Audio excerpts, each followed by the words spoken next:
Okay. Move my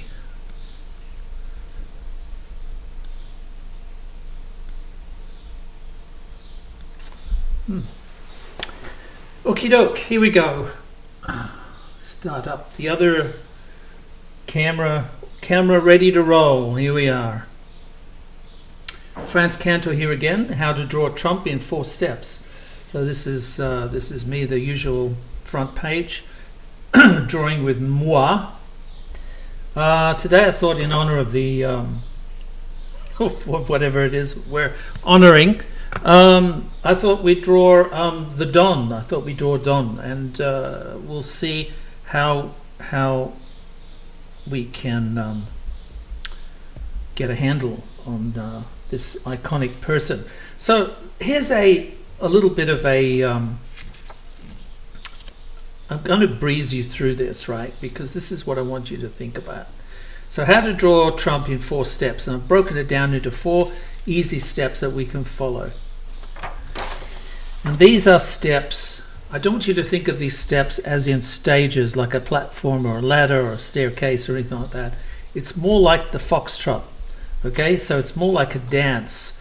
1, 2, 3, 4, 4, 3, 2, 1, etc. All right, so it's a dance of steps. They're going to be used and reused and fitted in many times so that we can get a good end result. All right. Step 1: pick a shape. So is it any shape that we're going for? Well, no. If you look at the photographs, right? So a lot of the photographs are pretty consistent. You know, it's sort of like you could use any kind of shape.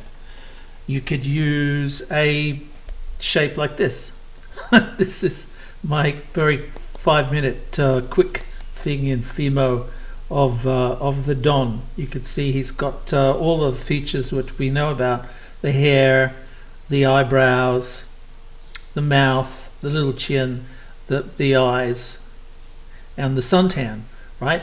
So I've based this on a very simple shape, which is this, which is a pear, right? So when I say pick a shape, you pick a shape, but think about the photographs and what they mean to you, okay?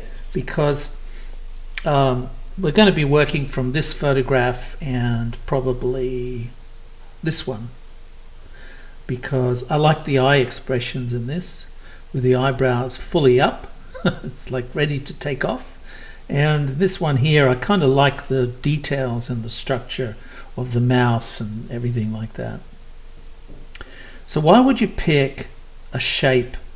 You look for things that kind of sort of remind you of something. That's what a shape is all about. So don't get too hung up on exactness of the shape. It's just a feeling, right? So that's going to be our heading. So I'm going to, I've done a little thumbnail sketch to explain what I'm talking about here. So if you go with the pear shape, okay, this is what we're doing. We're creating a head inside a shape that we've just picked, and it's more or less at random, but it's more a case of an informed guess. So first things first, you pick a shape, right? And that's what we're going to be adhering to. Okay, all right, that's it, basically it. Pick a shape.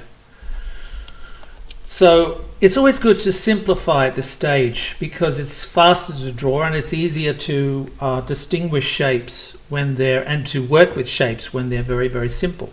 So this is a very simple design, right? So the reason why I've been able to do this is because it's simple. All right, so step two, you find the expression.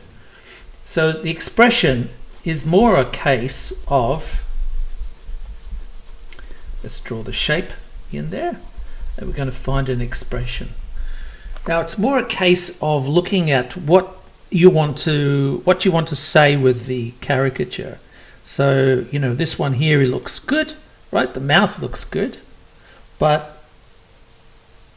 the chin looks good, but the eyebrows are not really saying very much. They're kind of like, what's going on over there, right? Whereas this one here, he's actually fully within his head.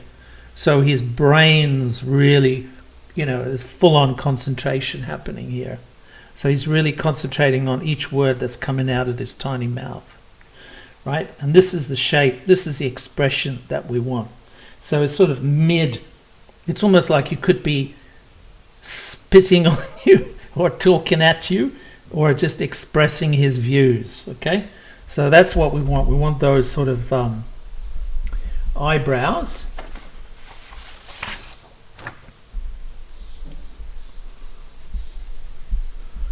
Right, and we want those eyes. And because of this raising of the eyebrows, they push and pull, they pull the skin of the eyes. So the eyes are actually turning slightly inverting. Okay, so that's what we want. That's why it's like that. So angry eyebrows, inverted eyes, and the opposite with the mouth. Okay, so that's what we're looking for. That's the expression. That's the expression that we're after. I'll make it a little bit darker so you can have a look.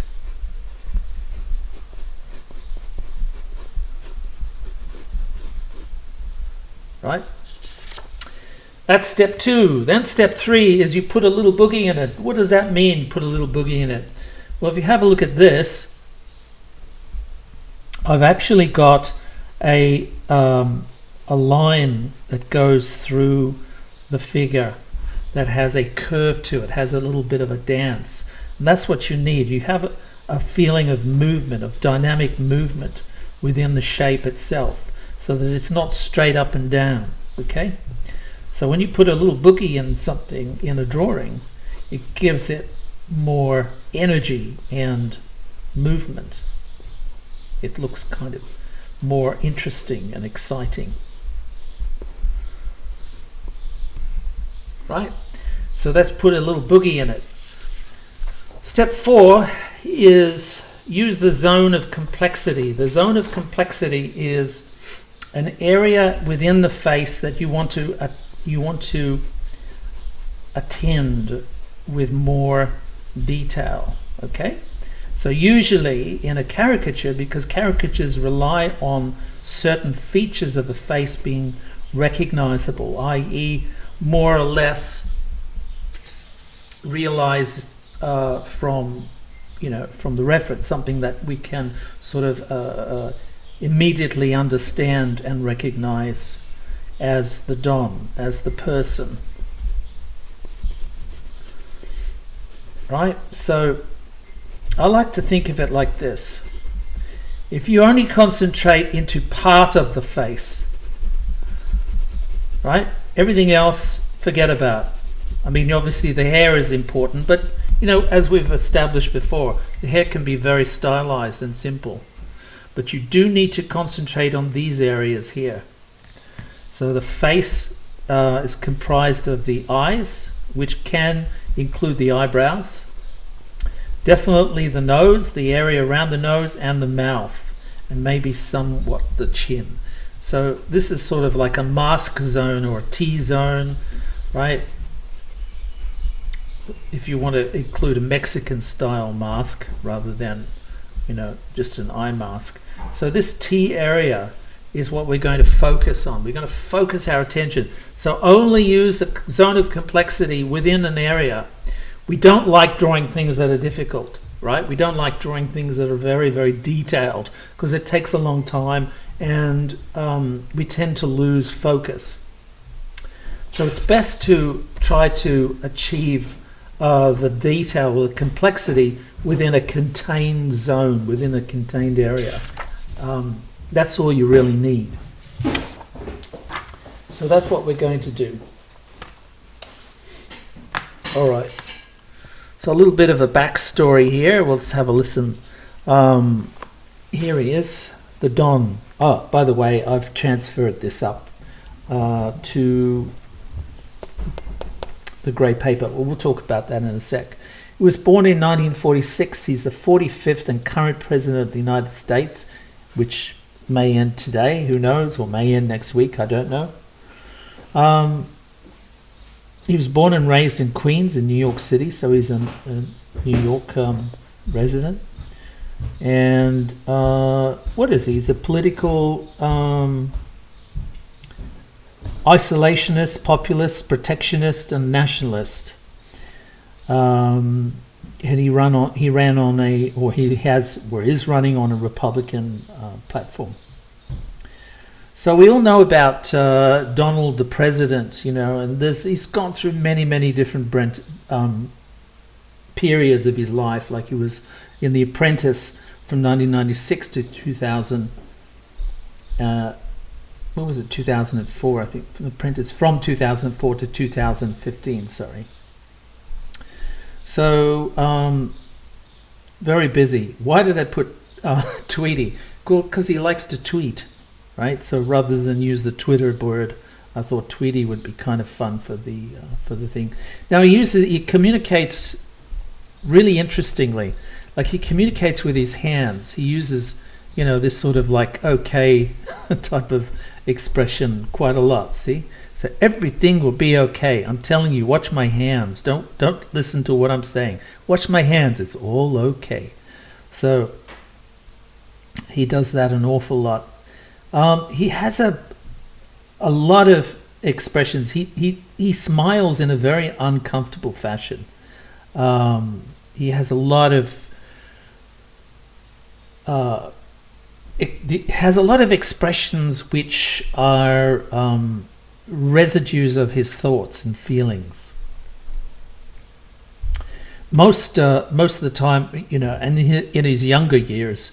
Of course, his face is a very handsome man, and his face was very relaxed, usually like this. When he smiles, at the moment, rather than a toothy grin, he has this sort of like strange concoction here. But see the chin. We're going to poke fun at this chin in a few moments. This chin means something to me because as a kid, and even in my kids, I saw that when they were being cheeky, they had this sort of elephant skin or elbow skin on their chin here. So we're going to have a look at that. You can see very, very dynamic and really in his head.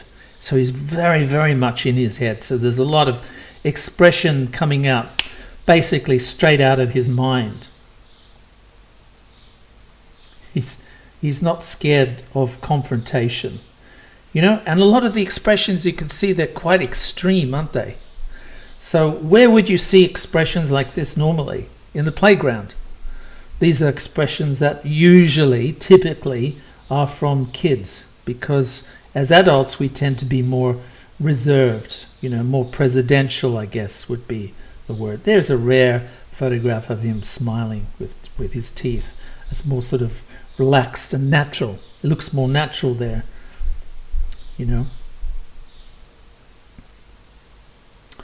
So let's go back to the picture we're going to work from and give it a go. So I'm going to work from probably a couple of these pictures. I want to try to have his hands in the drawing as well, saying everything is okay.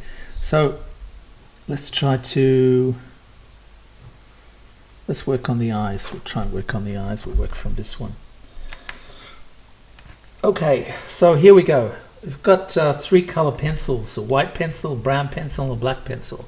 Now all that means is you're going to get more of a sculptural or a 3-dimensional drawing. So rather than using one color pencil on, say, white paper, you start with a gray tone paper, which gives you sort of a 50%, meets you halfway. in terms of creating a tonal drawing, right? So you can have light and dark, right? And the midtones are established with the brown pencil, and that gives it also a sense of color, a warmth to the drawing. All right. Okay, so let's try to find some aspects here. What I've done here, let's go back to the other photograph. Okay, the problem with working from two photographs at once is you don't know where to start and end. Some great textures here too, by the way, which are nice to capture. Oftentimes you'll find in the drawing process the materials that you use themselves, like the tooth of the paper, the roughness or the smoothness of the paper, can kind of give you a textural quality which is very interesting to use. Actually, I might play with that. There's a bulb on the end of people's noses, and I think we might try to simplify that a little bit.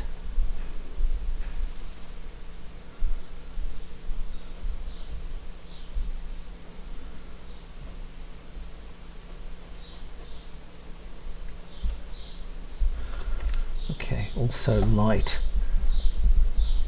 is a factor here.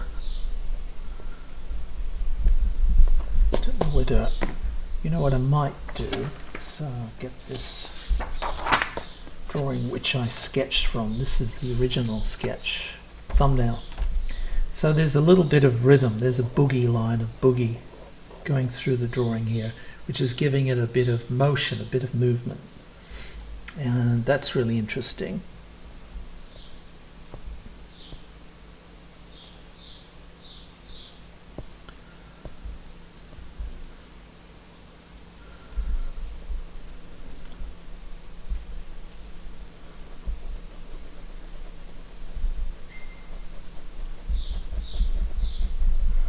So I'm exaggerating shapes and the scale of things. So it's not just overall exaggeration of size, you know, the head to the body, for example. It's individually, you know, eyes are small, nose are small, eyebrows big, cheeks are big, mouth is small, things like that. So a lot of the elements are, you look at the elements individually.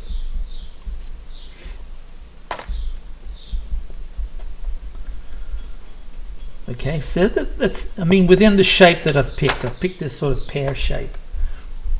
But within that, there are other shapes to pick on.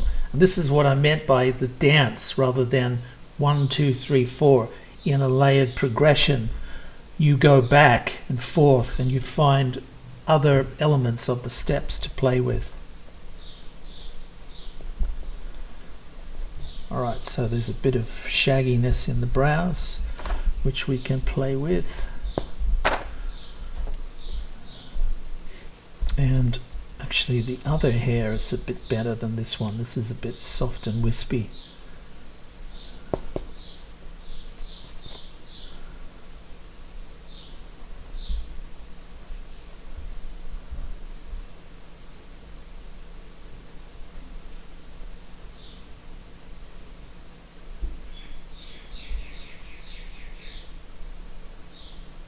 So every contour you look at, every line, if you feel like it, exaggerate that. Sort of, if it's a curve, make it more curvy, right?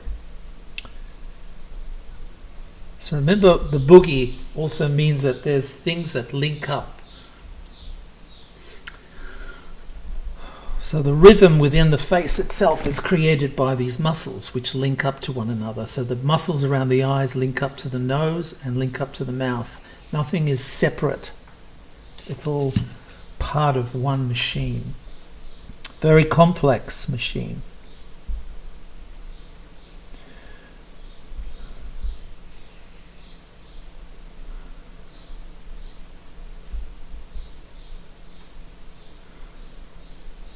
very dilated pupils in this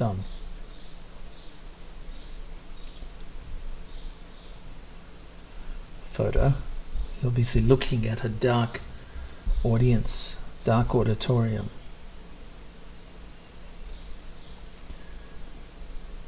Either that or he's in love, which I guess could be.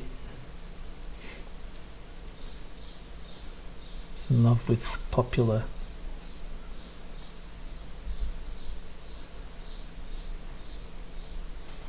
So skin textures around his eyes are very interesting. Let's try to get some light in there with a white pencil while we go. As we go, I think I might sort of build up more details and contrasts.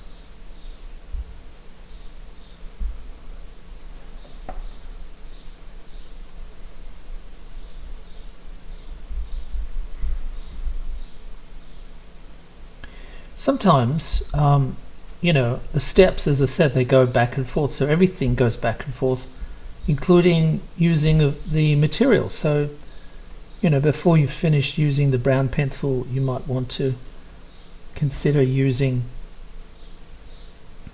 the other colors, because any little handle on where you're going with the final destination can be very inspiring.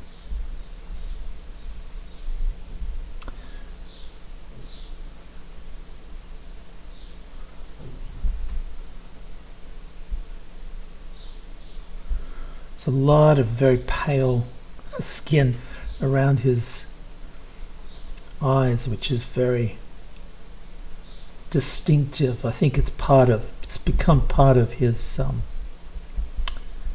persona. Something that he's done for years is developed a tan.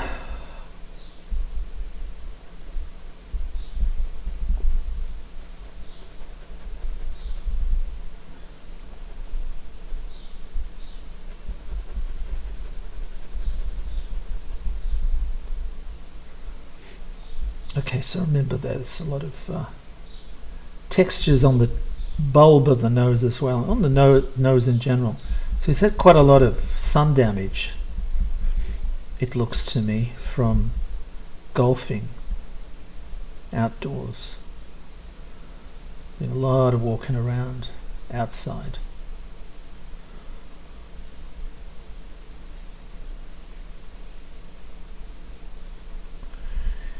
I think, from the expressions, he's very comfortable in his head. He's quite comfortable within his head. Outside his head, not so comfortable. You could see from that forced smile before. Sort of very defensive, guarded smile, not showing your teeth, means that. Alright, so let's get some contrasts within this area here. Usually you start with the black pencil, you start with the pupils, which are usually black. Well, they're normally black unless they're reflecting something, or you want to have some satanic look. Let's not go there.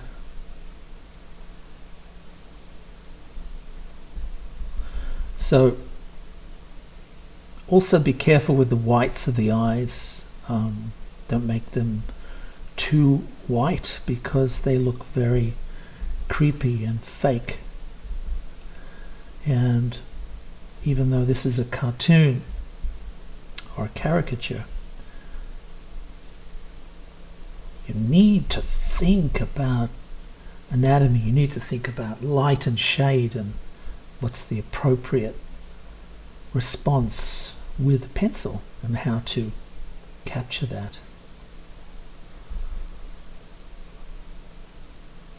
It's got a lot of lovely little tiny wrinkles and minute contours which are beautiful to catch. It's lovely I get very excited when I look at a face and I start to see a lot of little details and things. So this is the expression, right? So you find an expression and you use the zone of complexity to zero in on that expression. So that's where I'm starting this journey from. And I'm really excited about it.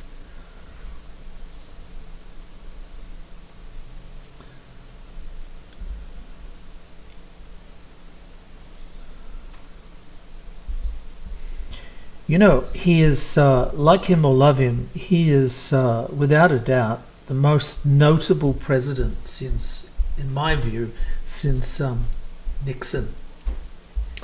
In some people's view, probably since George Washington or Abraham Lincoln. But he's definitely heads and shoulders above Bush or Reagan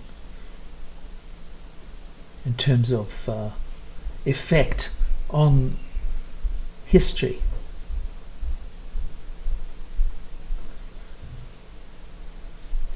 On pop culture. And I tend to think that that will not change over time. So whatever the result of the election is, he could very well come back in 4 years if he loses. There's nothing to stop him.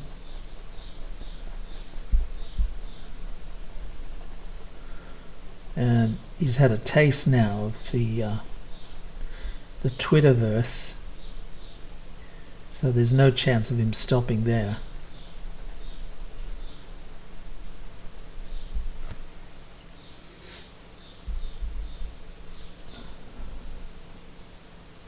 Okay.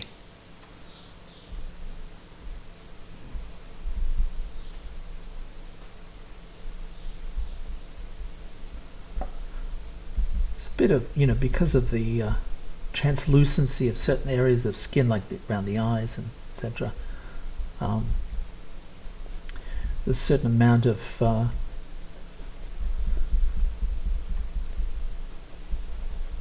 softness and subtlety that you've got to accommodate.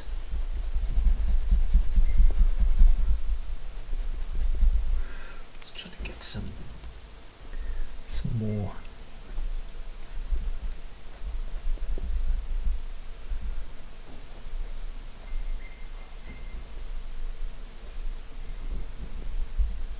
Definition here and there.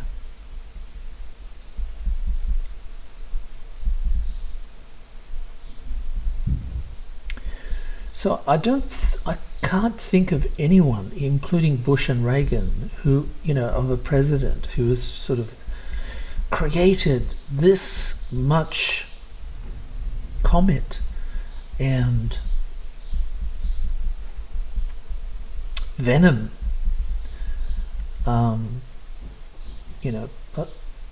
to the extent that, like most people, they don't have like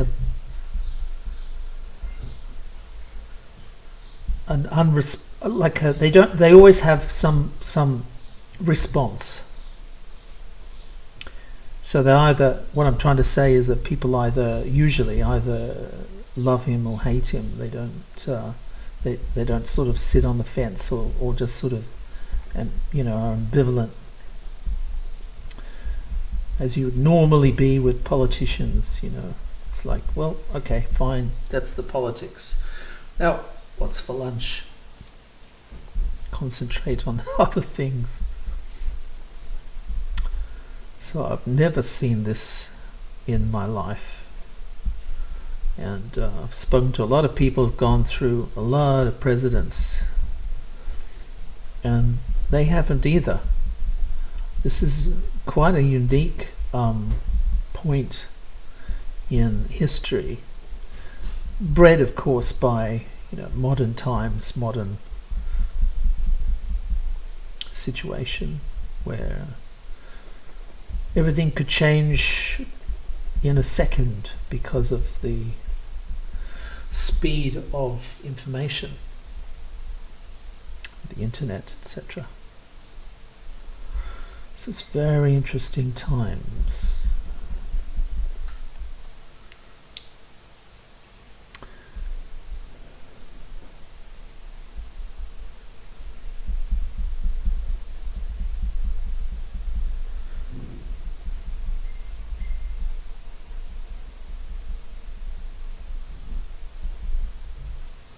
We'll put some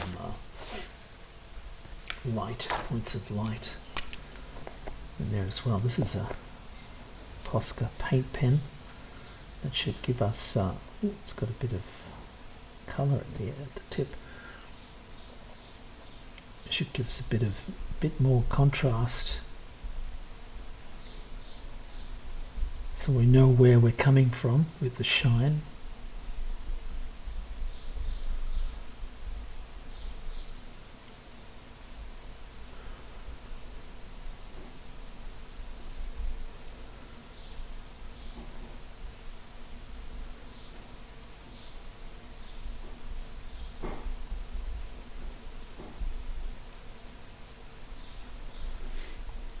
See, this is the zone.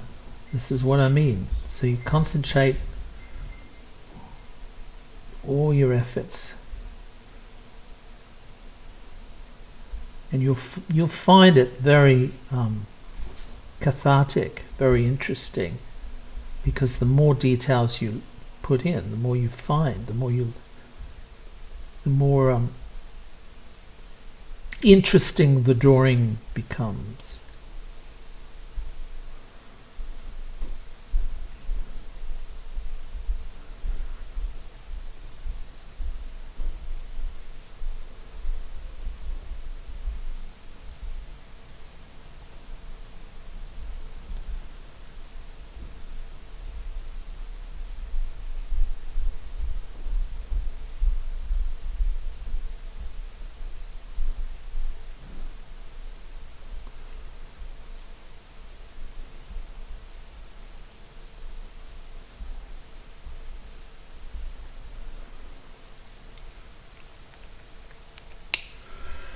Okay, that's nice. You could leave it like that. Okay, let's go around the zone now, go back down the face. Going from the, I think we've done all we can with the eyebrows for the moment. So let's have a look at the rest of the head. Go back to the other reference, blow it up a bit. Got lovely textures and colours in there, beautiful.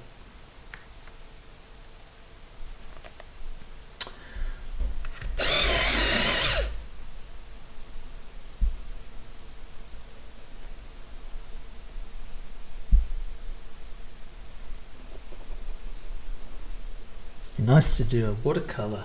There's so many colours.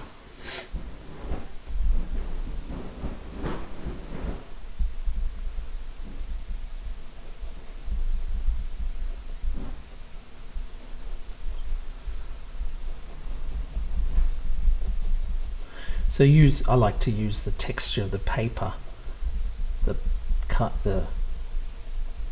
tooth of the paper to help with a lot of the textures. It's nice.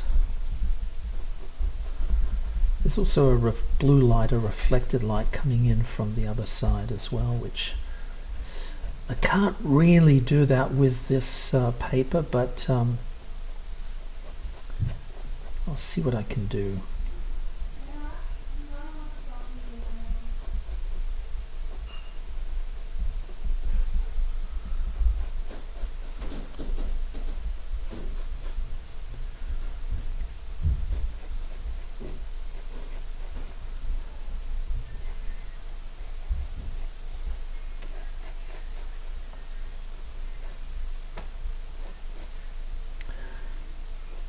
So this is it's a thin, that's why it's wispy. This part is quite thin. That's interesting. going to be a challenge, I think, to get some of the... Oh, there's another tuft of hair there. It's going to be interesting to get the skin showing up through the hair here.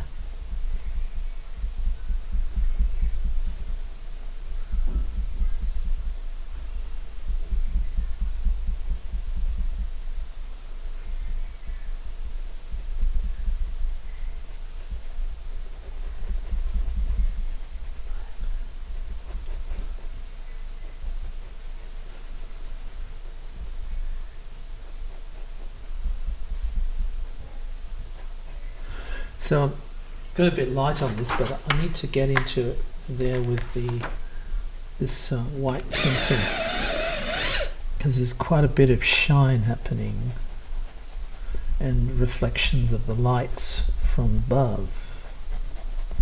So I'm going to try to get that in.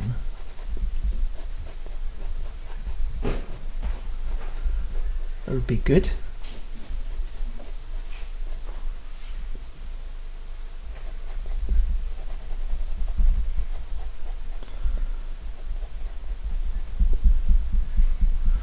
Some great lights happening there. So what's exciting about this is there's a lot of variety within the textures and the tones. So it's like drawing a beautiful tiger.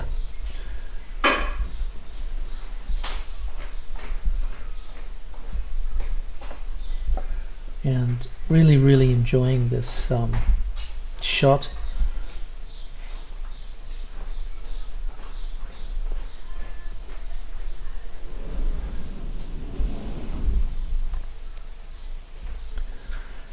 It's good.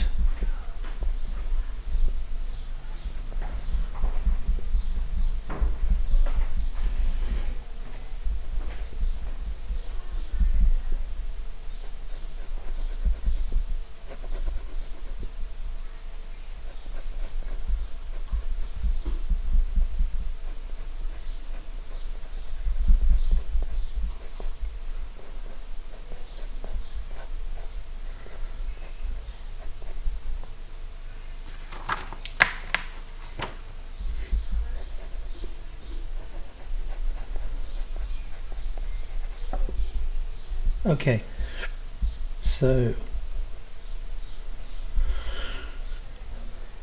I've exaggerated the shape of the ears, taken them way past the hair.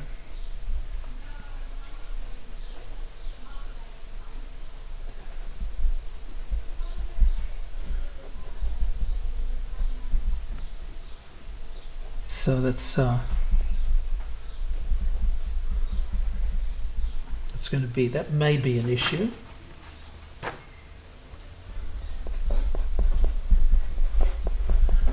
We hope that works out.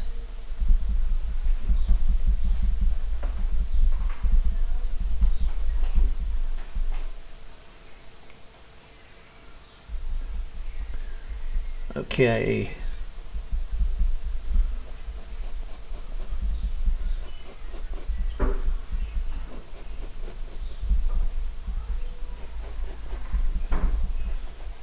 Establish some ground rules. Ooh, gone out of bounds a little bit. That's all right.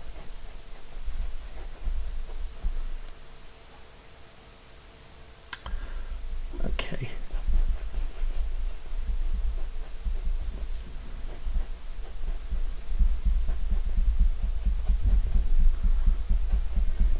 Here we go.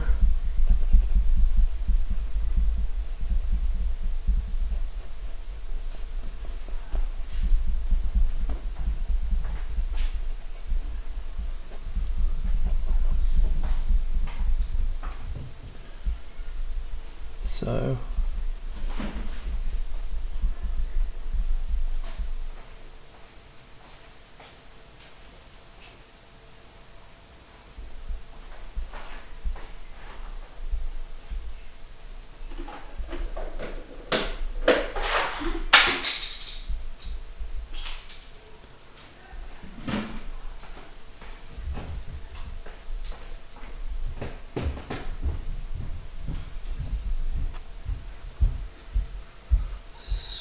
So far so good.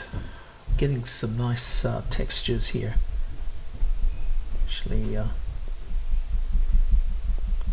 do quite nicely with that. That'll do. Now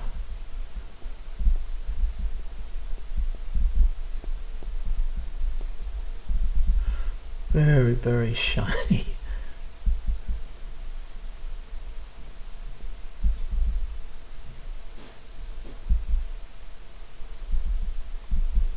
You can see how the grey paper is helping with the reinforcing of the tone. So the mouth is a very distinctive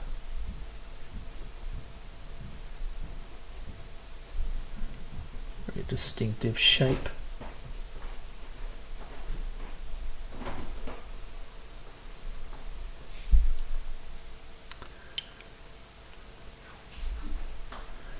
So look for distinguishing features that you can try to simplify and think about changing its scale on an ongoing basis. It's part of the cha-cha-cha. It's part of the dance that you're doing with the steps. So it's really a case of continuous movement rather than a static progression of one to the next step, one to step one, step two, step three, etc. It's not a progression in that case. It's more of a dance.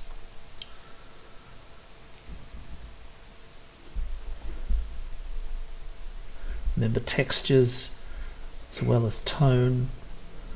Think about the anatomy, think about the structure. The underlying structure, of course, is the skull underneath everything else. So you look for references, you know, hard bits that poke out through the skin usually.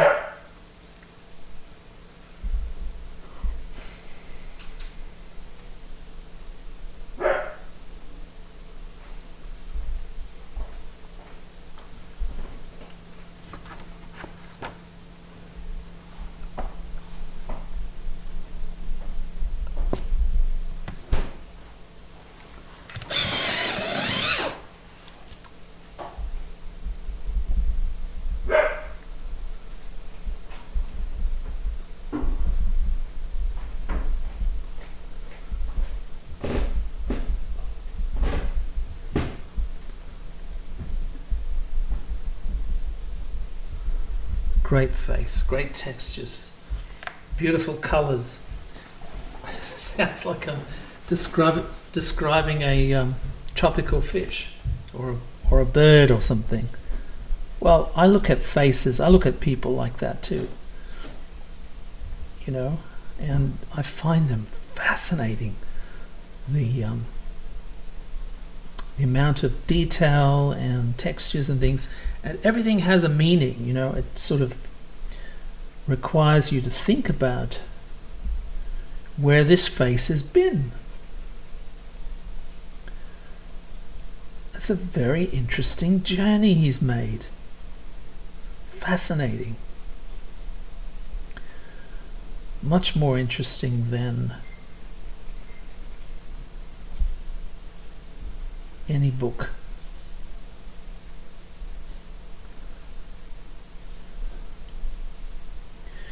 These faces, where do they go? Where do they get these expressions? How do they build this up as meaning, as a reference, psychological reference?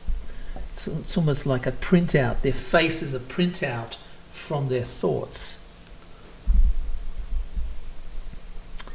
And when I look at this printout, you know, I'm absolutely hypnotized by this, by the meaning and what this portends, or what this indicates as to the, you know, the the state of the mind behind it.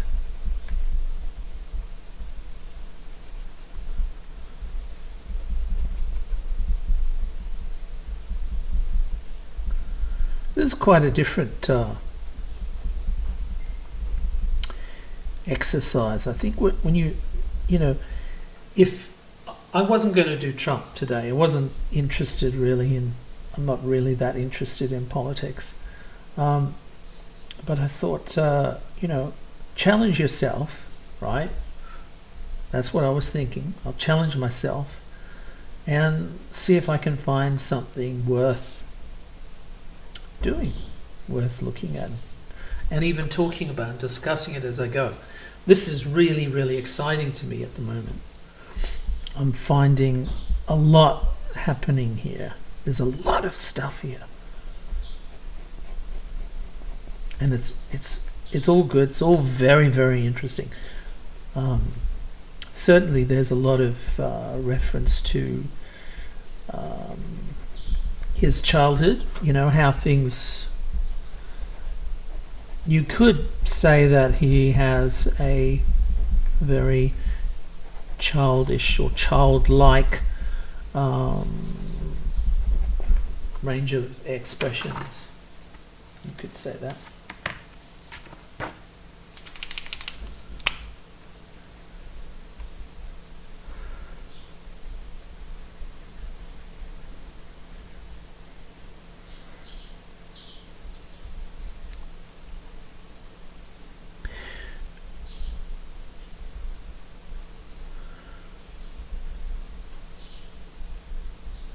I think it's fair.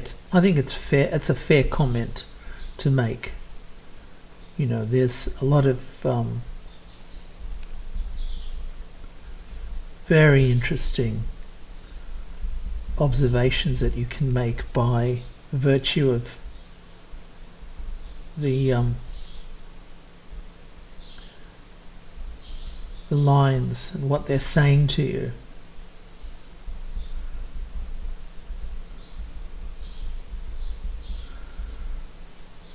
Really interesting.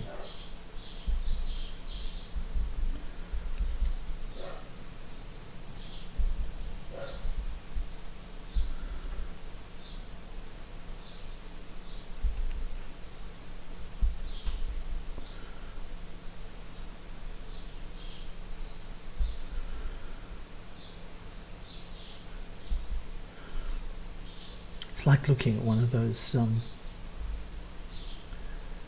fantastic coloured fish, like the lionfish or something in an aquarium. That's what this is like for me. Fascinating face. Okay, let's continue on, shall we? What else can we do? Let's now build the chin.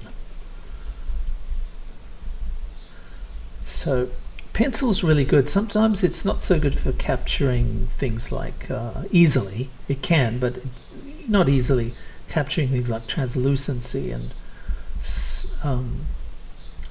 a lot of specularity, shine, reflection. It's very, very rough chin, and I'm going to exaggerate it even more because I think that's really relevant as well. That sort of naughty, childlike chin, I think, is quite a interesting expression. It's not so strong in this photograph, but I'm basing this on observing some of the other photographs. It's hard to get exactly what you want in a caricature, because it's like an illustration is still telling a story, so you're still really focused on telling a story with this drawing.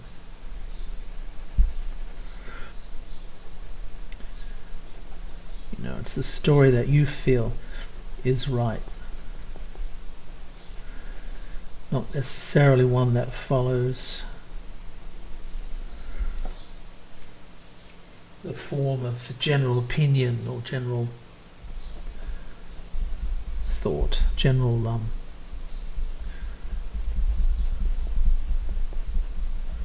ideas.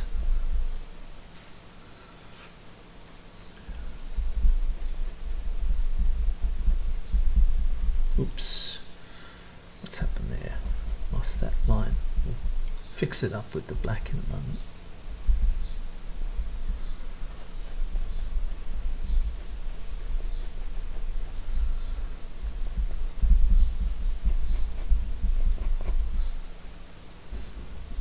Okay, so over here, of course, reflectivity, shininess.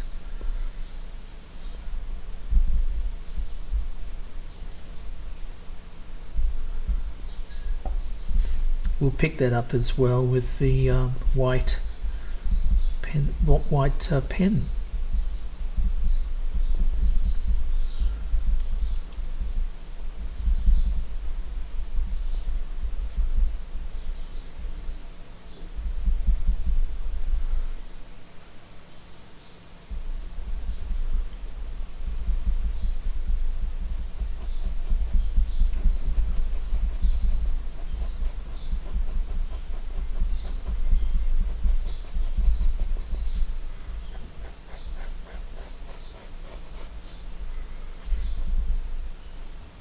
Haven't done Tweety yet. We're getting there though. You can see the cross hatching is giving us a nice textural property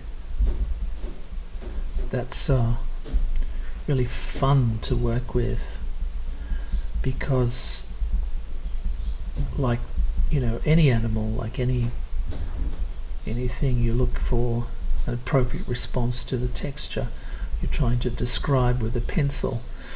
If it's bark or something rough or something smooth, you respond appropriately.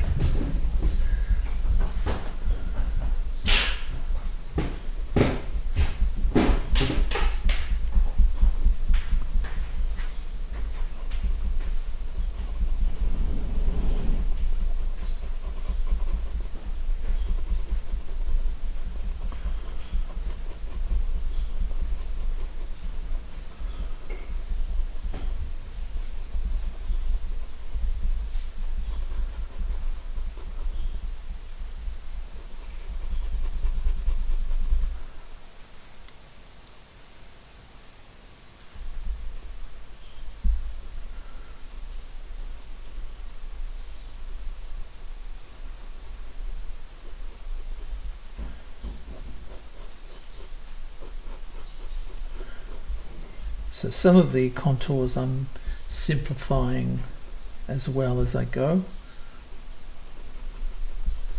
It's not because if you too much detail in this area of the neck where the skin's tucked into the collar, creating this sort of pinching,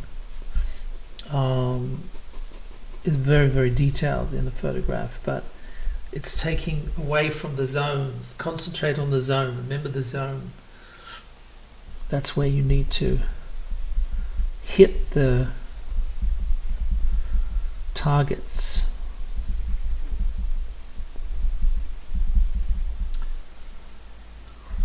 Okay.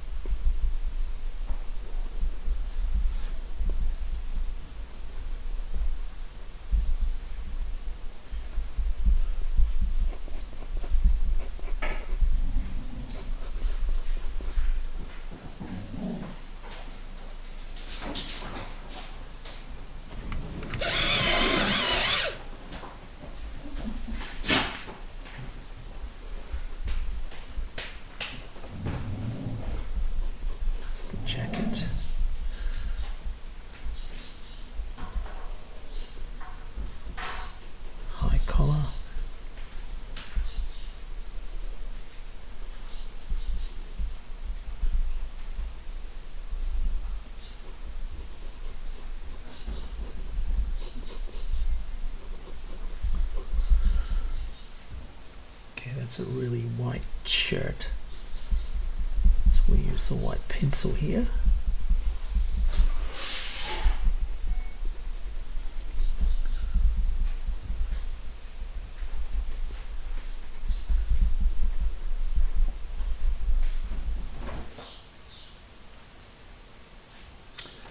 I think as we go down, we'll try to build up some level of contrast with the black pencil. Might be helpful.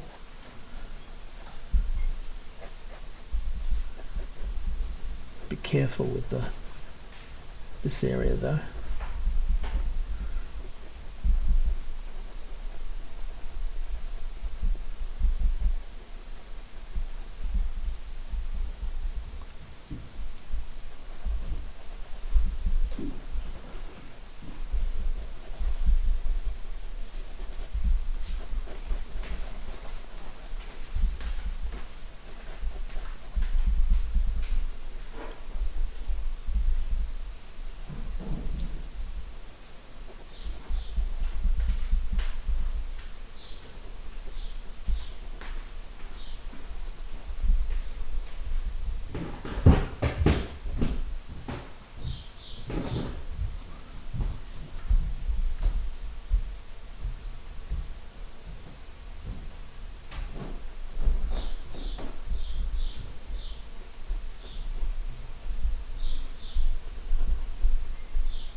Okay.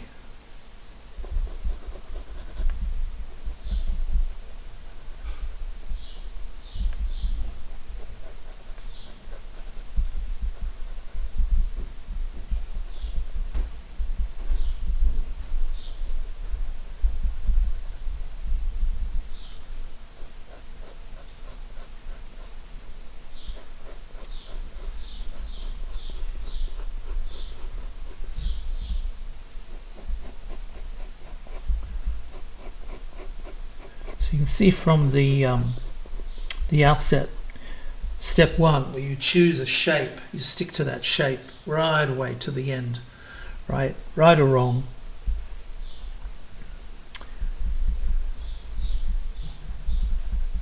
So everything must fall into that place, into that space that you've chosen. That's the wrong colour. See it going grey there. Fix that up.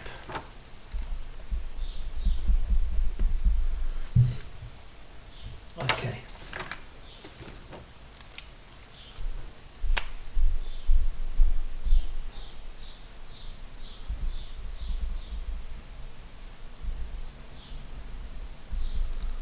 I'll try and get some more pigment pumped.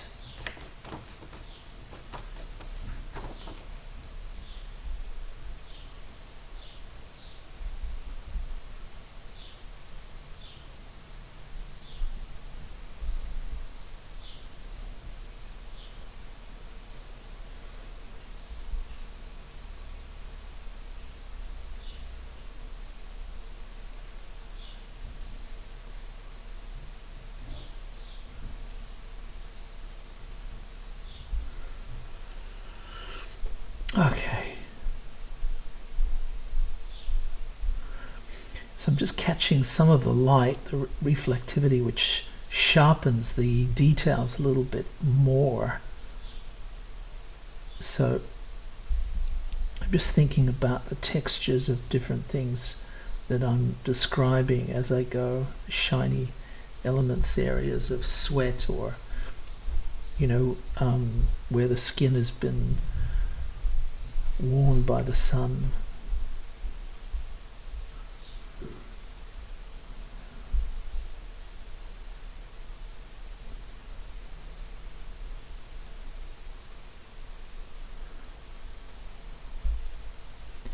Such an incredible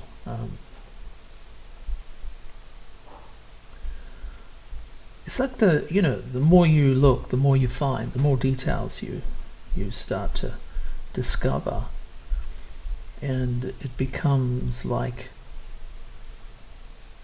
a whole continent of maps and rivers that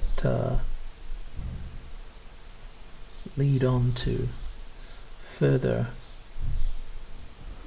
adventures.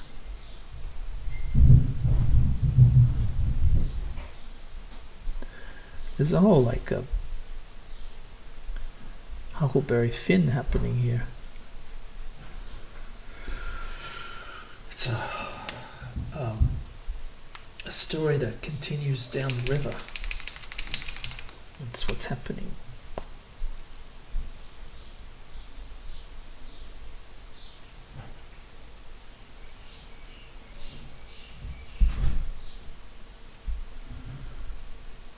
Try to get this contrast down happening in the shirt.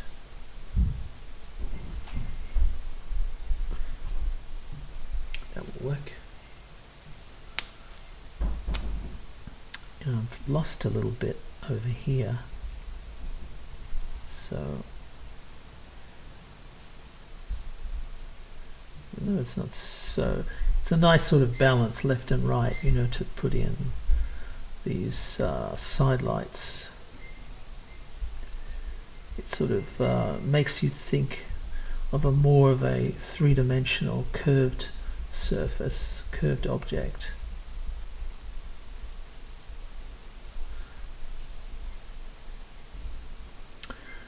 Which is what I want.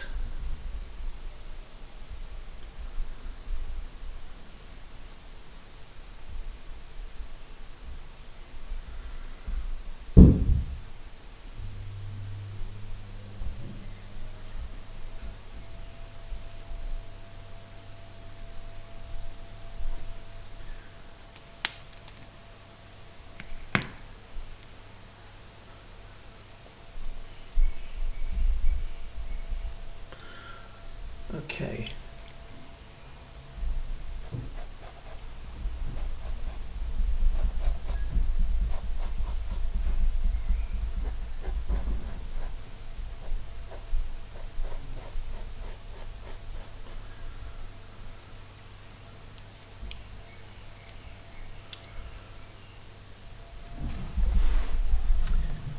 So we're doing quite well with the details, I think.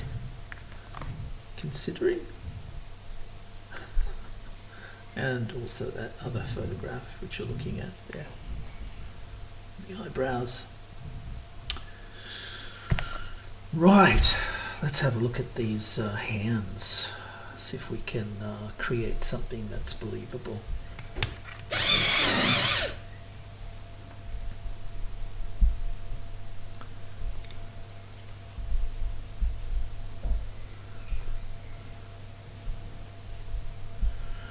So they kind of make these sort of hunched gestures, and the hands sort of speak from inside this container. So doesn't do grand gestures with his hands. He does these sort of smaller gestures, like almost in a pleading position, like this. Please, please believe me. We're okay, It's almost like a chef's finger expressions, a little pinch of salt. That would be all right. We'll be okay.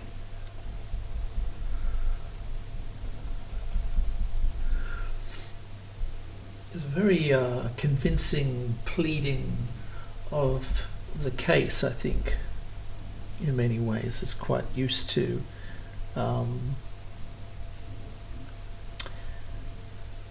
talking his way out of situations, perhaps.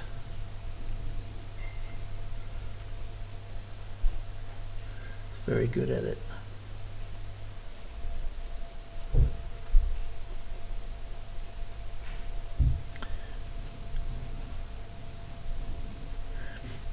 Every politician at the moment is going through problems. So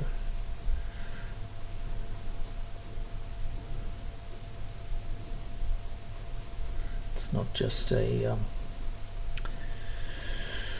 one-sided or simple argument by any means.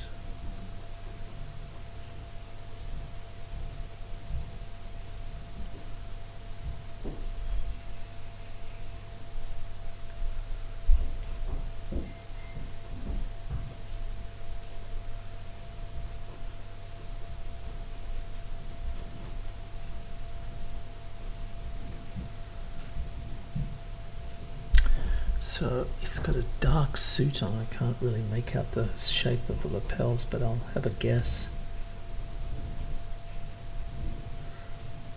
It's got a little badge of the flag.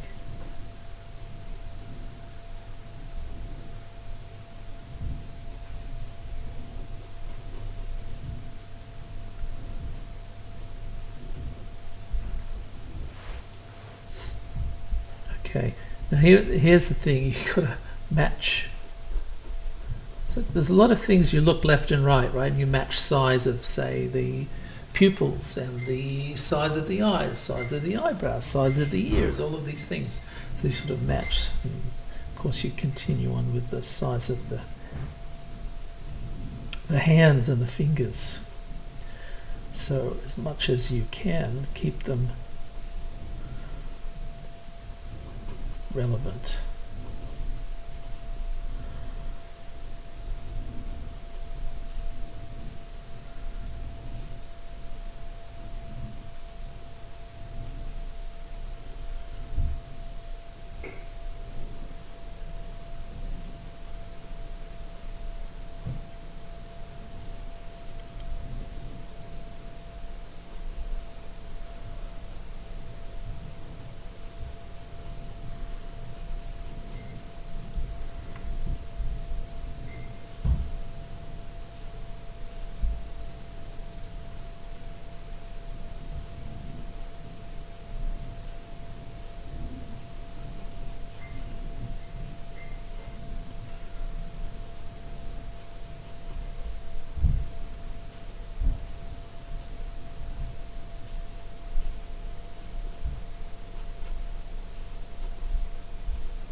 Okay.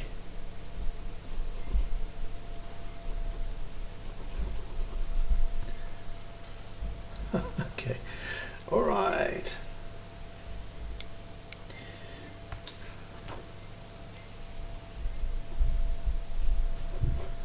I love this expansive skin here. It's like the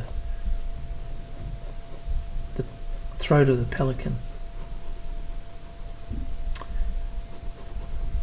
How many fish are in there?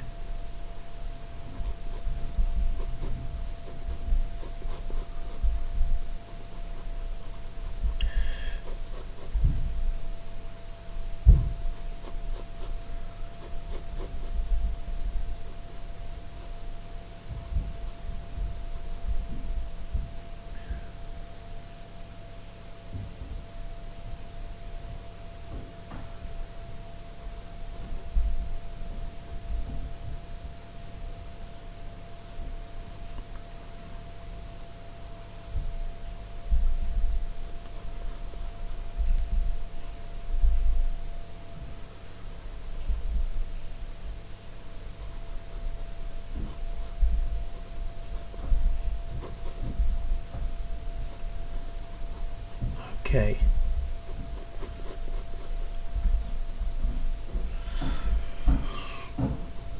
It's getting there.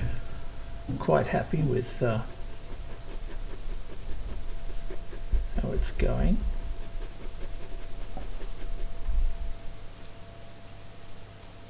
May have gone a bit overboard with the darkness of this part.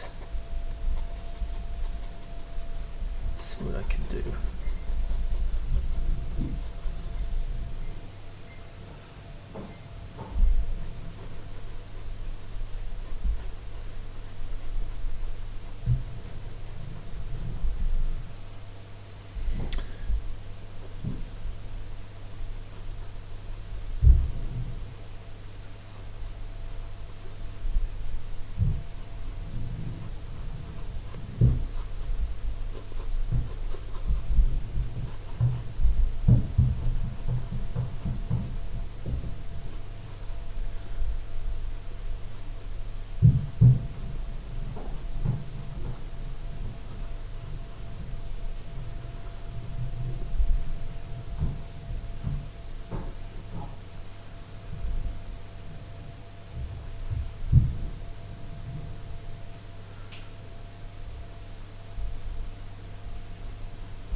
Okay.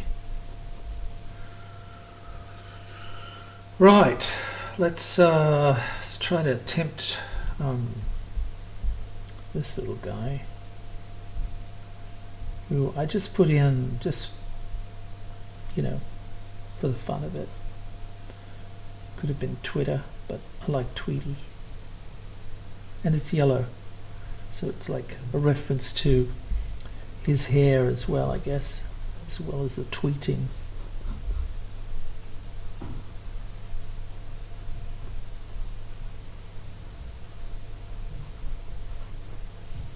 Also, I love that expression that he had here.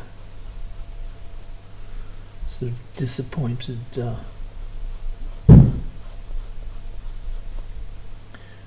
disappointed look.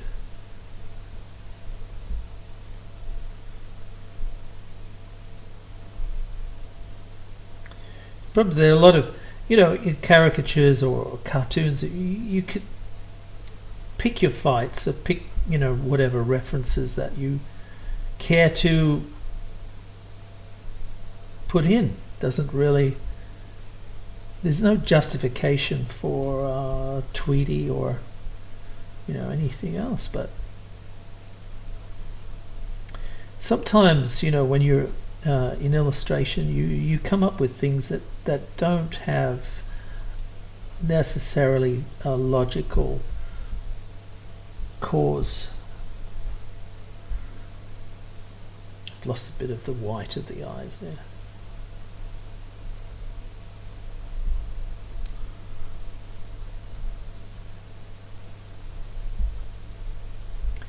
But just sort of helps with establish a sense of fun.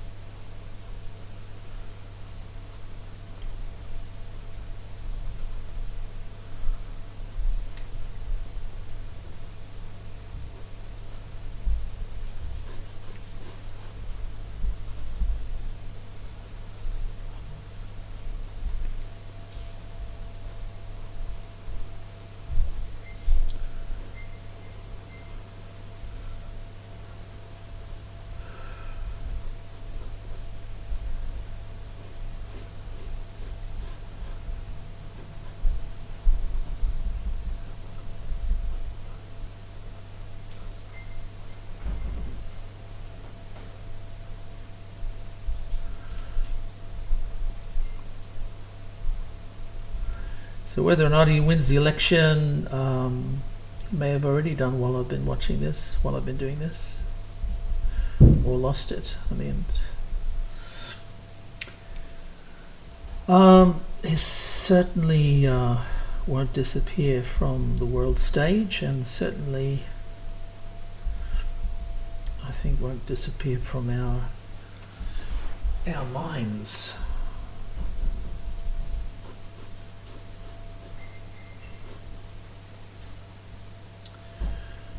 That should be bigger. Oh well.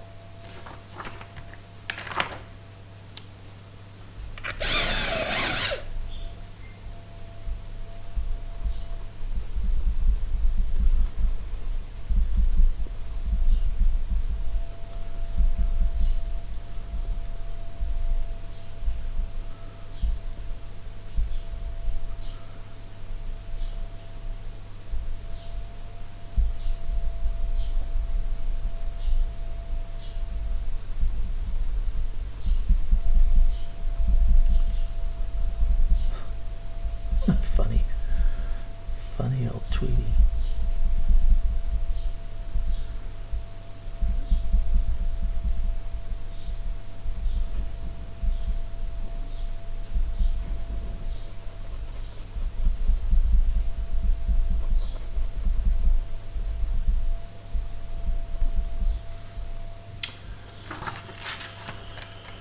All right, let's try to get some a little bit more contrast in here.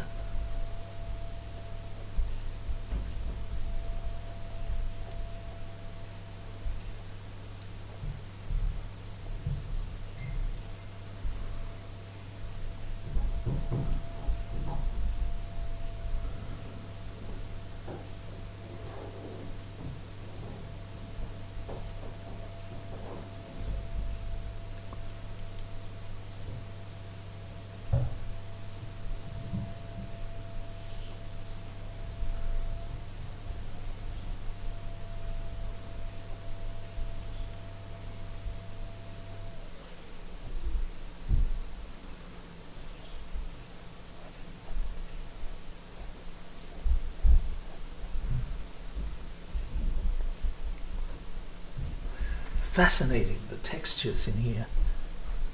It's really, really fun.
Thinking about the curvature of Tweety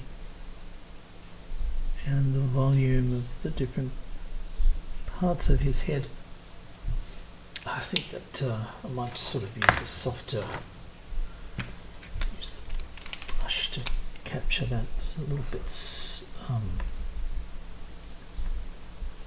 rough.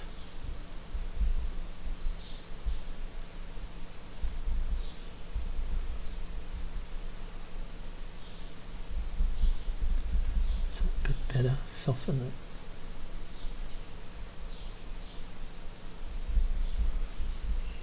Here and there.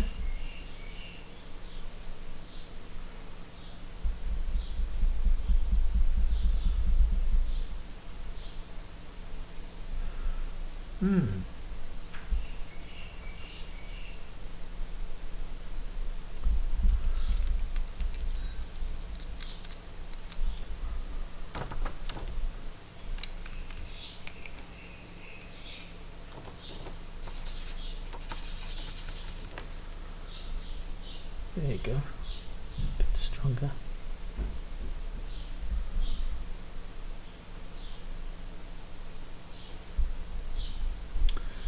Oh well.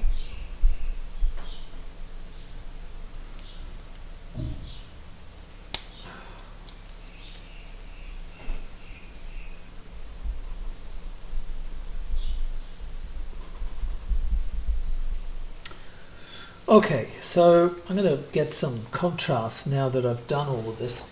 You can see, go through the steps. So originally I chose a pear shape, and then step 2 was centering on this expression, this look, which I'm based on 2 photographs rather than 1. And as I was drawing, I put this sort of movement into the figure, which gave it a little bit more dynamics, and it's actually balanced quite well in that sort of square shape of the framing element. And that's the boogie, and then the zone of complexity. So the area that I've concentrated my efforts on are the eyes. The T-zone, the eyes, the nose and the mouth. Right, let's try to get some contrast into the negative space behind it. We'll use a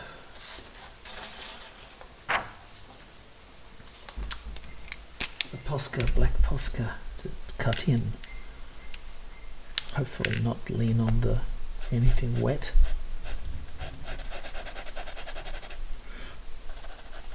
So I'll use this Posca's really good. Posca's are nice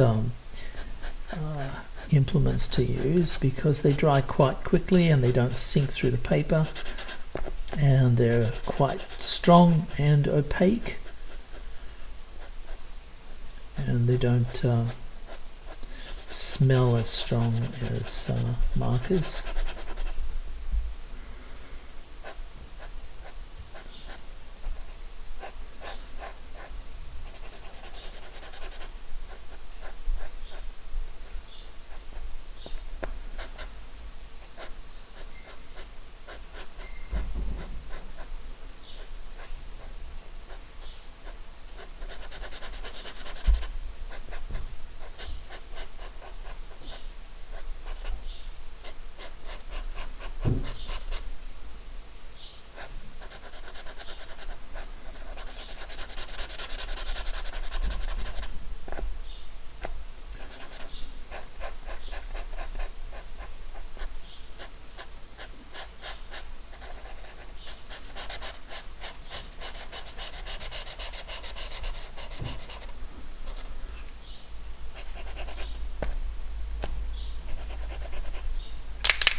bit streaky. Must be running out of pigment, maybe.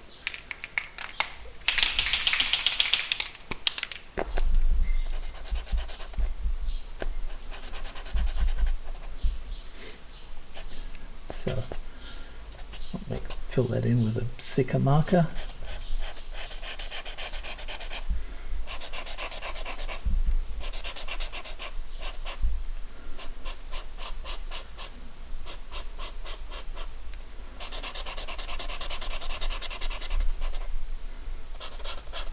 It's quite enjoyable this today.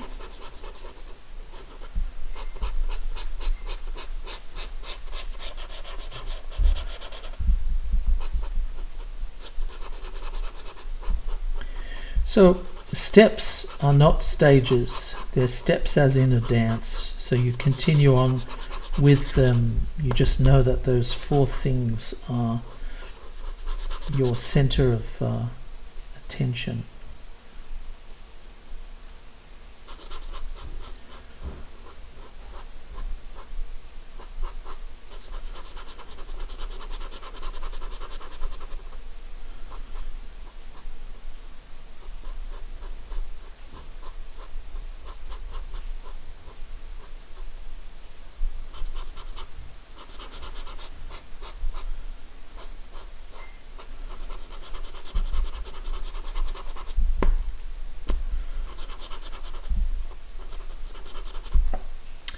Yes, it's not giving me the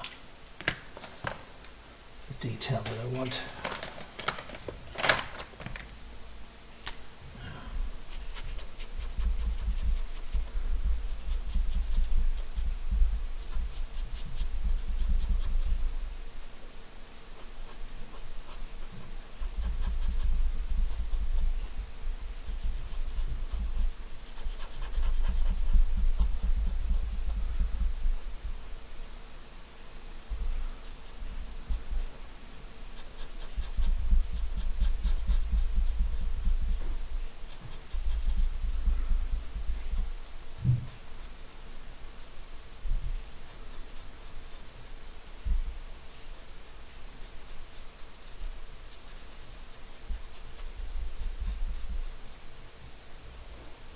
Number of hairs on Tweety's head, of course, is exactly the same as another yellow character, Homer Simpson, which kind of gives you an insight of how Homer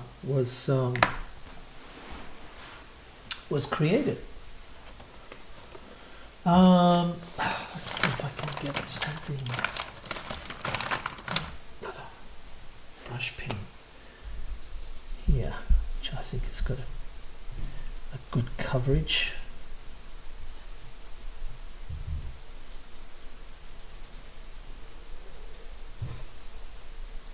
Just need to paint around the details so I can get into it with a thicker Posca. I don't have any chance of cutting in with a thick chisel shaped Posca marker.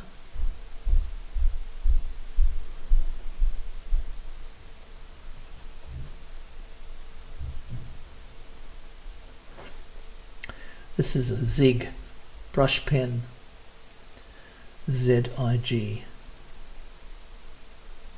Very handy.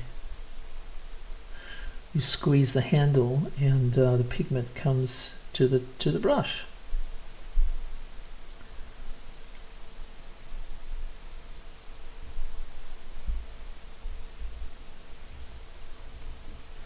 So they're using like a calligraphic ink, which is quite black. It's not as black as Indian ink, but it doesn't clog or have any other undesirable qualities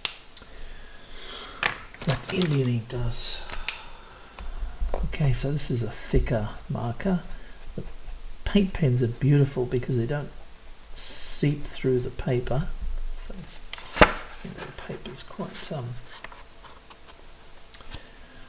knockabout. This Strathmore This is the cover of the book. Show you. Strathmore toned grey. So it's like a multimedia sort of paper, but doesn't take water. It does take a little bit of water if you want to use gouache or something, but not a lot. So it's not like watercolor paper. It's not really intended for that purpose.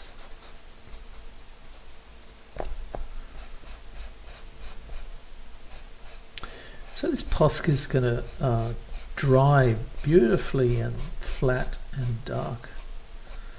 It'd be a nice contrast for the skin tones that I've created. So it's a nice sort of shape, isn't it? There's sort of like, you know, a curve happening there.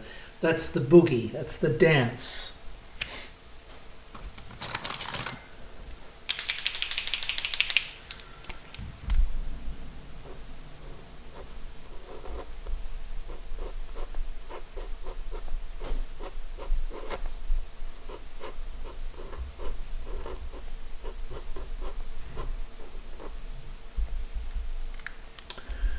Right, so just sharpen up this a little bit more here. This is, I don't think there's anything really else I can do with this drawing. Of course, if it was a painting, of course, you know, you could just go in, tighten up a lot of the details and things, but, you know, pretty much established a textural quality, which is nice. So just to reiterate these steps a little bit here. Okay, so what it is, right, is you don't think of these steps as a step or a ladder. Think of them as a dance, okay? That's number one. So the 4 steps, you pick a shape. In this case, it's this, right? And would, you know, the shape depends on the photograph. This, you know, sometimes you pick a square by all means. I tend to like, if even with front-on versions of faces, I tend not to pick a lot of front-on versions, but in this case, I think it's so iconic. We see him most of the time from the front. I tend to stay away from symmetry, so the same as the left and the right. So, you know, once you pick the shape, concentrate on the expression. What's the expression telling you? How are you going to enjoy drawing that expression? You know, if someone's angry, make them a little bit angrier. If they're smiling, a little bit more smiling, a little bit more happy. If they're sad, if they're anything, small little elements in the expression, micro elements in the expression, try to amp them up a little bit. Explore them, okay, with a pencil. This is your exploration device, okay, pencils.